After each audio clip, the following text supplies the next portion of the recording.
Hello, Cardinals, and welcome to our next installment of Beloved. Rainwater held on to pine needles for dear life, and Beloved could not take her eyes off of Setha. Stooping to shake the damper or snapping sticks for kindling, Setha was licked, tasted, eaten by Beloved's eyes. Like a familiar, she hovered, never leaving the room Setha was in unless required and told to. She rose early in the dark to be there, waiting in the kitchen when Setha came down to make fast bread before she left for work. In lamplight and over the flames of the cooking stove, their two shadows clashed and crossed on the ceiling like black swords. She was in the window at 2 when Setha returned, or the doorway, then the porch, its steps, the path, the road, till finally, surrendering to the habit, Beloved began inching down Bluestone Road further and further each day to meet Setha and walk her back to 124. It was as though every afternoon she doubted anew the older woman's return. Setha was flattered by Beloved's open, quiet devotion. The same adoration from her daughter, had it been forthcoming, would have annoyed her, made her chill at the thought of having raised a ridiculously dependent child. But the company of this sweet, if peculiar guest, pleased her the way a zealot pleases his teacher. Time came when lamps had to be lit early because night arrived sooner and sooner. Setha was leaving for work in the dark. Paul D. was walking home in it. On one such evening, dark and cool, Setha cut a rutabaga into 4 pieces and left them stewing. She gave Denver a half a peck apiece to sort and soak overnight. Then she sat down herself to rest. The heat of the stove made her drowsy, and she was sliding into sleep when she felt Beloved touch her. A touch no heavier than a feather, but loaded, nevertheless, with desire. Setha stirred and looked around. First at Beloved's soft new hand on her shoulder, and then into her eyes. The longing she saw there was bottomless, some plea barely in control. Setha patted Beloved's fingers and glanced at Denver, whose eyes were fixed on her pea-sorting task. "Where are your diamonds?" Beloved searched Setha's face. "Diamonds? What would I be doing with diamonds?" "On your ears." "Wish I did. I had some crystal once, a present from a lady I work for." "Tell me," said Beloved, smiling a wide, happy smile. "Tell me your diamonds." It became a way to feed her, just as Denver discovered and relied on the delightful effect sweet things had on Beloved. Setha learned the profound satisfaction Beloved got from storytelling. It amazed Setha as much as it pleased Beloved, because every mention of her past life hurt. Everything in it was painful or lost. She and Baby Suggs had agreed without saying so that it was unspeakable. To Denver's inquiries, Setha gave short replies or rambling, incomplete reveries. Even with Paul D., who had shared some of it, and to whom she could talk with at least a measure of calm, the hurt was always there, like a tender place in the corner of the mouth that the bit left. But as she began telling about the earrings, she found herself wanting to, liking it. Perhaps it was Beloved's distance from the events itself, or her thirst for hearing it. In any case, it was an unexpected pleasure. Above the patter of the pea sorting and the sharp odor of cooking rutabaga, Setha explained the crystal that once hung from her ears. "That lady I work for in Kentucky gave 'em to me when I got married. What they called married back there and back then. I guess she saw how bad I felt when I found out there wasn't going to be no ceremony, no preacher, nothing. I thought there should be something to say it was right and true. I didn't want it to just be me moving over a bit of pallet full of corn husks, or just me bringing my night bucket into his cabin. I thought there should be more ceremony, dancing maybe, a little sweet William in my hair." Setha smiled.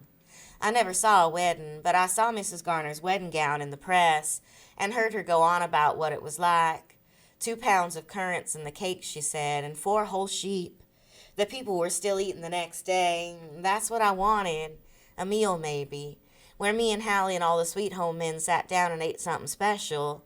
Invite some of the other colored people from over by Covington or High Trees.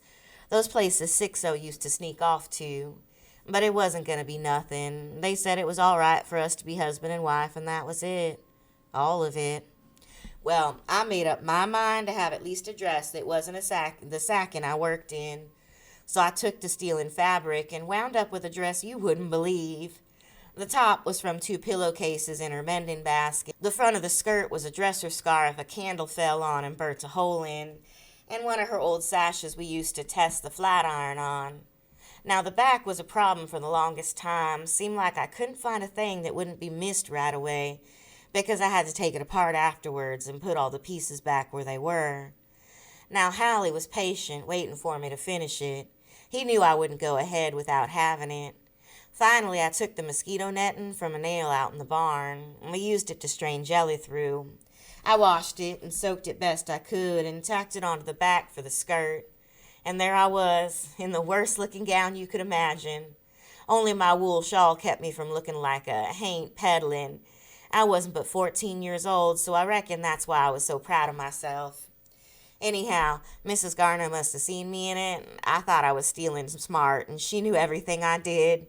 Even our honeymoon, going down to the cornfield with Hallie. That's where we went first. A Saturday afternoon it was. He begged sick so he wouldn't have to go to work in town that day. Usually he worked Saturdays and Sundays to pay off Baby Sug's freedom. But he begged sick, and I put on my dress, and we walked into the corn holding hands. I can still smell the ears roasting yonder where the Pauls and Sixo was. Next day, Mrs. Garner crooked her finger at me and took me upstairs to her bedroom. She opened up a wooden box and took out a pair of crystal earrings, and she said, "I want you to have these, Setha." I said, "Yes, ma'am." "Are your ears pierced?" she said. I said, "No, ma'am." "Well, do it," she said, "so you can wear 'em. I want you to have them, and I want you and Hallie to be happy." I thanked her, but I never did put them on till I got away from there. One day, after I walked into this here house, Baby Suggs unknotted my underskirt and took them out. I sat right here by the stove with Denver in my arms and let her punch holes in my ears for to wear them. "I never saw you in no earrings," said Denver. "Where are they now?" "Gone," said Setha, "long gone." And she wouldn't say another word. Until the next time, when all three of them ran through the wind back to the house with rain-soaked sheets and petticoats. Panting and laughing, they draped the laundry over the chairs and table. Beloved filled herself with water from a bucket and watched while Setha rubbed Denver's hair with a piece of toweling. "Maybe we should unbraid it," asked Setha. Tomorrow." Denver crouched forward at the thought of a fine-tooth comb pulling her hair. "Today is always here," said Setha. "Tomorrow never." "It hurts," Denver said. "Comb it every day and it won't." "Ouch." "Your woman, she never fix up your hair?" Beloved asked. Setha and Denver looked up at her. After 4 weeks, they still had not got used to the gravelly voice and the song that seemed to lie in it. Just outside music it lay, with a cadence not like theirs. "Your woman, she never fix up your hair," was clearly a question for Setha, since that's who she was looking at. "My woman? You mean my mother? If she did, I don't remember. I didn't see her but a few times out in the fields, and once when she was working indigo. By the time I woke up in the morning, she was in line. If the moon was bright, they worked by its lights. Sundays she slept like a stick. She must have nursed me 2 or 3 weeks. That's the way the others did. And then she went back in rice, and I sucked from another woman whose job it was. So to answer you, no, I reckon not. She never fixed my hair nor nothing. She didn't even sleep in the same cabin most nights, I remember. Too far from the lineup, I guess. One thing she did do. She picked me up and carried me behind the smokehouse. Back there she opened up her dress front, lifted her breast, and pointed under it. Right on her rib cage was a circle and a cross burned right in her skin. She said, "This is your ma'am, this," and she pointed. "I'm the only one that got this mark now, the rest dead. If something happens to me and you can't tell me by my face, you know me by this mark." Scared me so. All I could think of was how important this was and how I needed to have something important to say back, but I couldn't think of anything, so I just said what I thought. "Yes, ma'am," I said. "But how will you know me?" "How will you know me? Mark me too," I said. "Mark the mark on me too," Setha chuckled. "Did she?" asked Denver. "She slapped my face." "What for?" I didn't understand it then, not till I had a mark of my own. "What happened to her?" "Hung." By the time they cut her down, nobody could tell whether she had a circle and a cross or not, least of all me, and I did look. Setha gathered hair from the comb and, leaning back, tossed it into the fire. It exploded into stars, and the smell infuriated them. "Oh, my Jesus," she said, and stood up so suddenly the comb she had parked in Denver's hair fell to the floor. "Ma'am, what's the matter with you, ma'am?" Setha walked over to a chair, lifted a sheet, and stretched it as wide as her arms would go. Then she folded, refolded, and double-folded it. She took another. Neither was completely dry, but the folding felt too fine to stop. She had to do something with her hands because she was remembering something she had forgotten she knew. Something privately shameful that had seeped into a slit in her mind, right behind the slap on her face and the circled cross. "Why'd they hang you, ma'am?" Denver asked. This was the first time she had heard anything about her mother's mother. Baby Suggs was the only grandmother she knew. "I never found out. It was a lot of them," she said. But what was getting clearer and clearer as she folded and refolded damp laundry was the woman called Nan who took her hand and yanked her away from the pile before she could make out the mark. Nan was the one she knew best, who was around all day, who nursed babies, cooked, had one good arm and half another, and who used different words. Words Setha understood then, but could neither recall nor repeat now. She believed that must be why she remembered so little before Sweet Home except singing and dancing and how crowded it was. What Nan told her she had forgotten, along with the language she told it in, the same language her ma'am spoke and which would never come back. But the message, that was and had been there all along. Holding the damp white sheets against her chest, she was picking meaning out of the code she no longer understood. Nighttime, Nan holding her with her good arm, waving the stump of the other in the air. I'm telling you, small girl, Setha." And she did that. She told Setha that her mother and Nan were together from the sea. Both were taken up many times by the crew. She threw them all away but you. The one from the crew she threw away on the island. The others from Moorwatch she also threw away. Without names she threw them.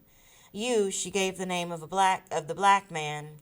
She put her arms around him. The others she did not put her arms around, never, never. I am telling you, small girl Setha. As small girl Setha, she was unimpressed. As grown-up woman Setha, she was angry, but not certain at what. A mighty wish for baby Suggs broke over her like surf. In the quiet following its splash, Setha looked at the two girls sitting by the stove. Her sickly, shallow-minded boarder, her irritable, lonely daughter. They seemed little and far away. "Paul D. be here in a minute," she said. Denver sighed with relief. For a minute there, while her mother stood folding the wash, lost in thought, she clamped her teeth and prayed it would stop. Denver hated the stories her mother told that did not concern herself, which is why Amy was all she ever asked about. The rest was a gleaming, powerful world, made more so by Denver's absence from it. Not being in it, she hated it and wanted Beloved to hate it too, although there was no chance of that at all. Beloved took every opportunity to ask some funny question and get Setha going. Denver noticed how greedy she was to hear Setha talk. And now she noticed something more. The questions Beloved had asked, where your diamonds, your woman should never fix up your hair, and most perplexing, tell me your earrings. How did she know?